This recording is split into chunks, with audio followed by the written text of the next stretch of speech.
तो वासुदेव जी, आप 15 साल में आपने क्या क्या उखाड़ लिया, जरा मुझे बताइए। उखाड़ तो यही तो नहीं, अपने हाथ में सब यहाँ श्रीमान। तो फिर ऐसे लगे रहने से क्या फायदा है? हम तो कह रहे हैं आप अपराध मुक्त भारत मिशन से मिल जाओ। 10वें दिन जो है ना, ये माननीय प्रधानमंत्री नरेंद्र मोदी भी आपकी बात ना सुने, इनकी औकात नहीं होगी। जी श्रीमान। मात्र 9 दिन में। तो हमारे एक साथी ने कहा, देखिए हम अपने साथी की बात कर रहे हैं। वो बोले मुझसे कि सर आप बार बार जो है ना 9 दिन कहते रहते हैं, और आप उसे समझाते भी हैं कि 9 दिन में कैसे 100 करोड़ हो जाएंगे। अब 5-6 महीने तो हो गए हैं, आपका ऐप लॉन्च हुए भी, और अभी आप 11,000 पे टिके हुए हो। तो मैंने कहा, रे दुष्ट, मैं एक छोटी सी बात तेरे से पूछता हूँ। मैंने उससे क्या कहा? रे दुष्ट। वर्ड क्या था? दुष्ट। रे दुष्ट, तू ये बता कि यदि 100 मीटर की रेस सबसे छोटी रेस है कि नहीं है? है कि नहीं? हाँ या नहीं? हाँ, छोटी है, सबसे छोटी रेस है, राइट? सबसे छोटी रेस। यदि रे दुष्ट तू उस पे रेस में सम्मिलित हो रहा होगा और स्टार्टिंग पॉइंट पे जम के खड़ा हो जाएगा अंगद के पैर की तरह, और अपना पैर आगे नहीं बढ़ाएगा, तो तू कितने हजार सालों में 100 मीटर जैसी छोटी रेस को पूरा कर लेगा? 1 लाख साल में भी नहीं। करेक्ट।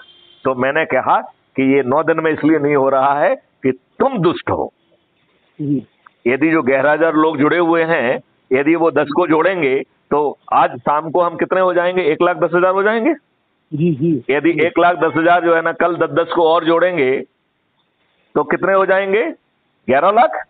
तीसरे दिन 1 करोड़, चौथे दिन 10 करोड़, और 5वें दिन 100 करोड़ हो जाएंगे कि नहीं हो जाएंगे? बिल्कुल सर, बिल्कुल। अच्छा, अब मैं उल्टी बात बताता हूँ। आप कहेंगे 100 करोड़ कैसे बड़ा, इतना आसान है? नुकसान है वो है क्या? तो भैया, जो 90 करोड़ लोग जो आखिरी दिन जोड़ेंगे, उनको किसी को नहीं जोड़ना है। तो 100 करोड़ में से 90 करोड़ को किसी को नहीं जोड़ना है, और आपको महापरिवर्तित भारत मिल रहा है। तो भाई साहब, सिर्फ जुड़ जाने में और आपके 5 पैसे नहीं लग रहे हैं।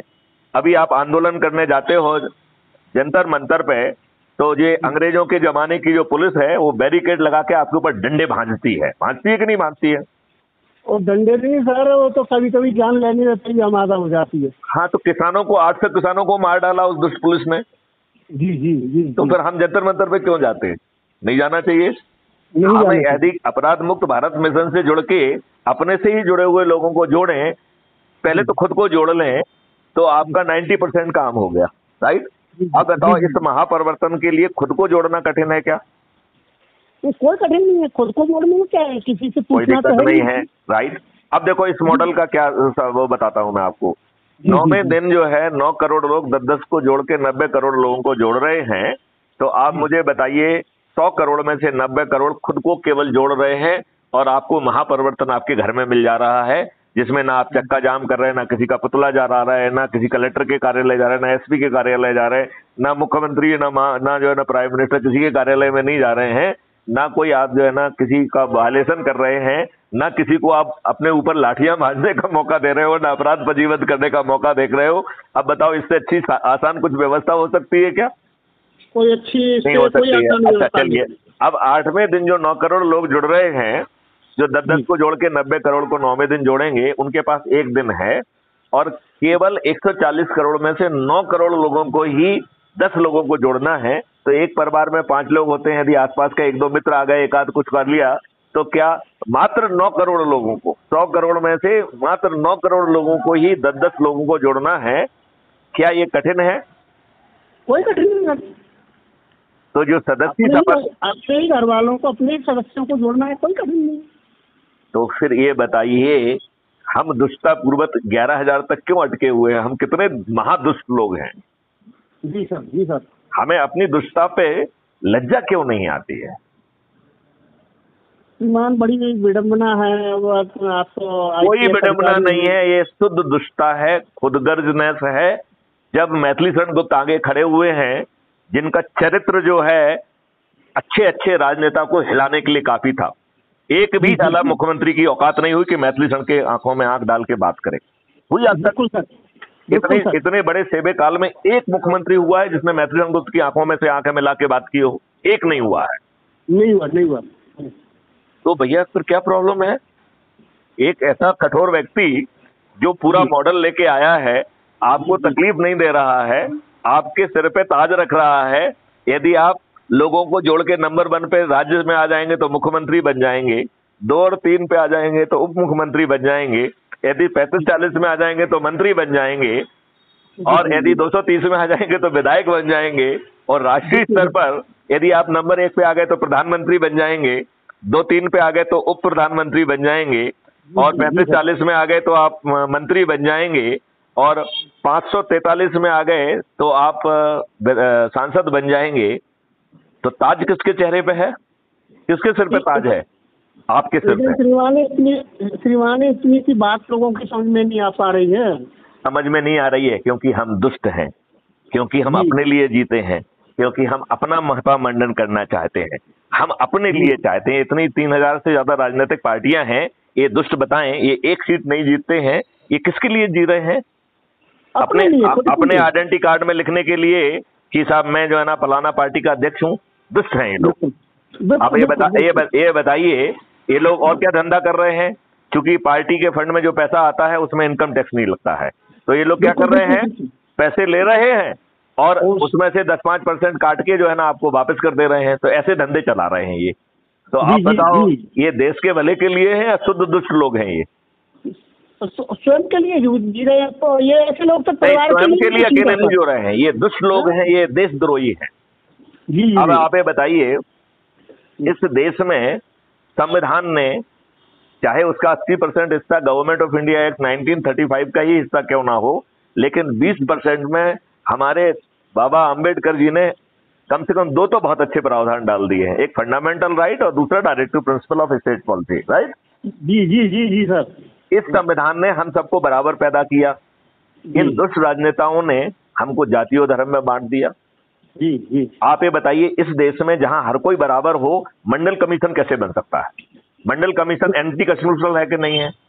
जिस देश के संविधान में लिखा था कि आप जो है रिजर्वेशन 10 साल तक रहेगा, और इन दुष्ट राजनेताओं से अपेक्षा की गई थी कि 10 साल में तुम जो है इन SC/ST को इस लेवल पे ले आओगे कि रिजर्वेशन की जरूरत नहीं रहेगी।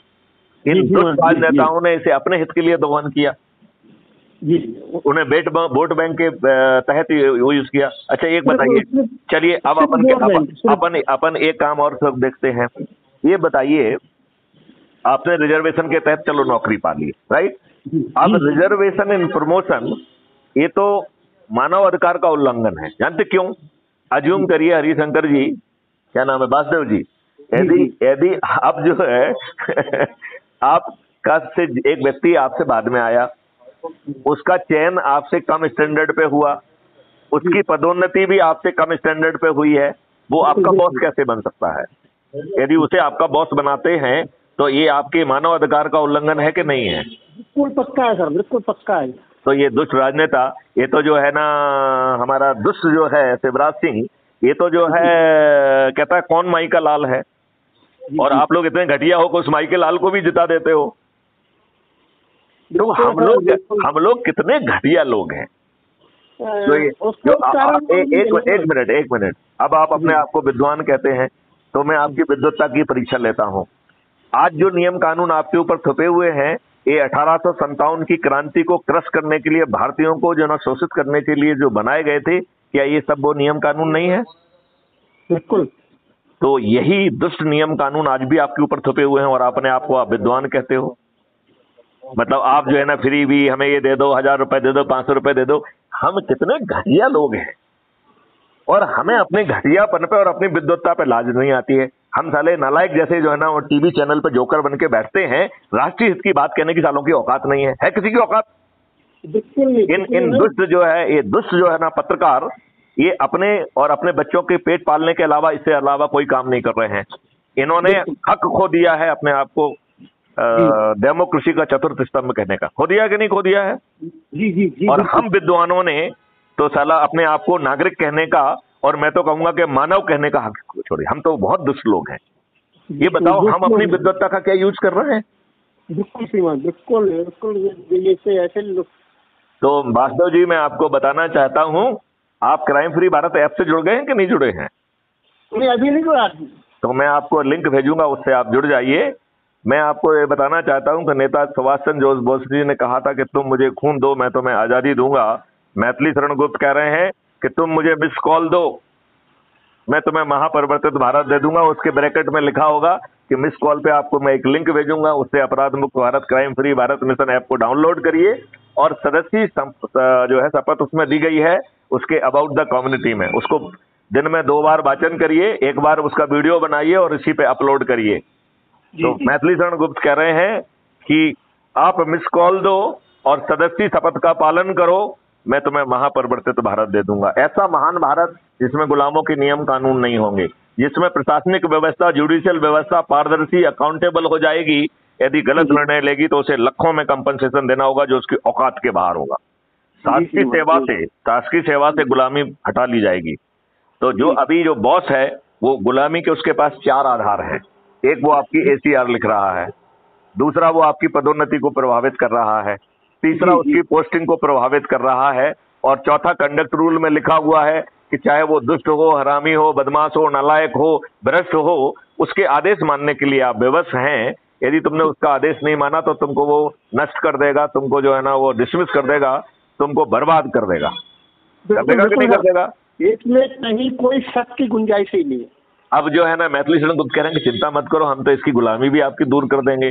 मैथिली शरण गुप्त कह रहे हैं कि हम काम, जब आप काम करोगे उसी समय हम उसके एट्रीब्यूट को एक्सट्रैक्ट करके आपके परफॉर्मेंस इंडेक्स में कन्वर्ट कर देंगे। वो परफॉर्मेंस इंडेक्स ही आपकी एसीआर होगी, उसी के आधार पर आपकी पदोन्नति होगी, उसी के आधार पर पारदर्शी तरीके से आप अपनी खुद प्रतिस्थापना कर पाओगे, पा पाओगे। और कंडक्ट रूल में उल्टा लिख दिया जाएगा कि यदि आपका बॉस जो है गलत निर्णय लेता है और यदि आप चुप रहते हैं तो आप उसके अपराध के सहभागीदार माने जाएंगे और आप भी जेल जाएंगे, राइट। तो लिहाजा आपको रिव्यू के लिए लिखना पड़ेगा।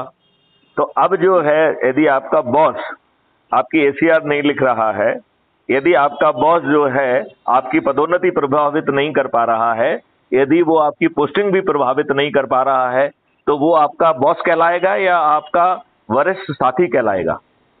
नहीं, वो तो बॉस ही है। नहीं, बॉस नहीं कहलाएगा, वो वरिष्ठ साथी कहलाएगा। क्यों? क्योंकि बॉस की तो हर चीज खत्म हो गई उसमें, ना वो आपकी एसीआर लिख रहा है, ना पदोन्नति प्रभावित कर पा रहा है, ना आपकी प्रतिस्थापना दे पा रहा है, तो वो आपका साथी हुआ।